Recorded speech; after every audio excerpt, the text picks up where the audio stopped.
go down to the source of your sand, and you would grade your sand by having grids similar to this. This is very small scale, but this is roughly how they did it. You would just simply take this material, which is all different sizes, and you'd pour it at the top. And the material, you can see what happens is the bigger pieces roll to the bottom, and now you're grading through this screen.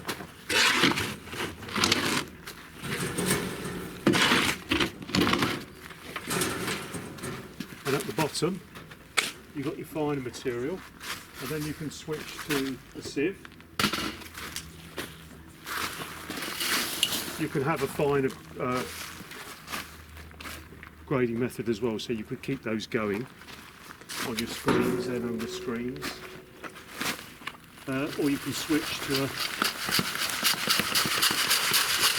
sieve. That's a 5mm sieve, so what I've got in there is 5mm down, and that's it.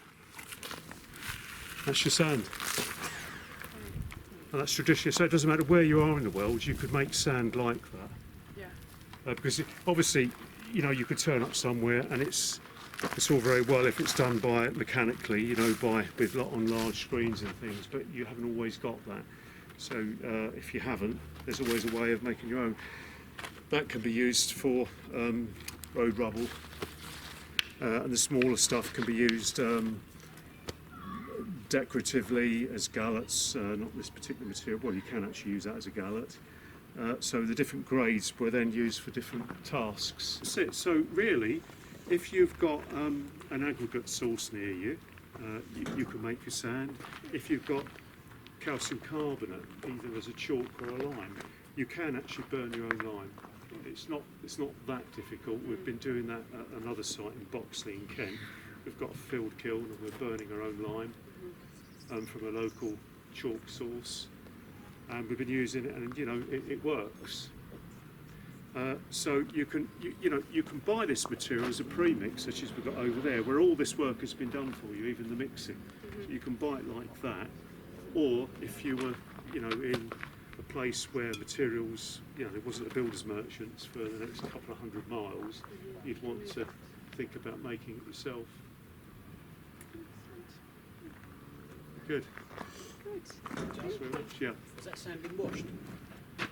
It's a good point, actually. I'm pleased that you brought that up. So some sands have clay in them, and clay's a contaminant, and you really don't want that in there because it displaces the lime and replaces it with clay, which isn't a proper binder. In this case, it's not a proper binder. But paradoxically, you can take clay and put about 10 to 15% lime in it, and that works.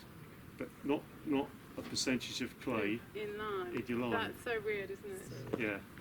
And when you put lime in your earth at a small percentage, we call that stabilised earth, which is a stabilised earth mortar, and you sometimes see it in building. You think it's mud, but it's not. It's actually a mortar that was made.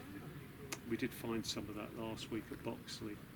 So it's made a very cheap, but you know, durable mortar so far as you'd need for a solid stone wall. But yeah, clay is a contaminant. How you can tell how much clay there is in the material, if you take a handful of your sand and you press it like this, and you just do that, that crumbles. If there was a lot of clay in there, that would hold its shape, because the clay's a wet, malleable binder, yeah, so it holds itself together. But this has got next to no clay in it at all. I can tell that just by handling it. But what's making that stick is the water and not the clay. Yeah, you can wash it. Of course, you can put it in a jar, glass jar, shake it up, and then you see it all settling out, and you can see the clay layer if there is clay in there. And the clay go to the top of the bottom? That goes to the top. That's the fine particles, yeah, and they'll sit on the top. So then do you like skim it out or something? Well, no, you just know that you've got to wash it, Okay. which is a big job. Yeah. Another thing I should mention about sand is that you want sharp particles, and the reason you want sharp particles, when you look under a microscope, these are angular, subangular, or spherical, or subspherical. They're all different shapes. You want it sharp as possible, And the reason I say that is if you imagine a bucket with ping pong ball, with round wooden balls in a bucket, and you plunged your hand through the balls, they would probably move enough for your fist to go right the way through to the bottom of the bucket. If you then had cubes of wood, you try to do the same thing.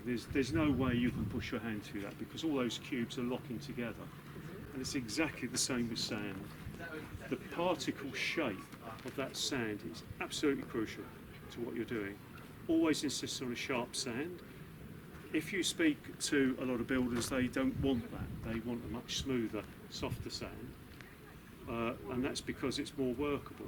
It's much easier to use. When you're different applications what they're using it for. Yeah, well, that would be for more towards sand and cement, but they want it very pliable and as soft as possible. But as you can see, the lime is sticky enough anyway, so you don't want the finer range in here. You want the larger pieces. For the carbonation.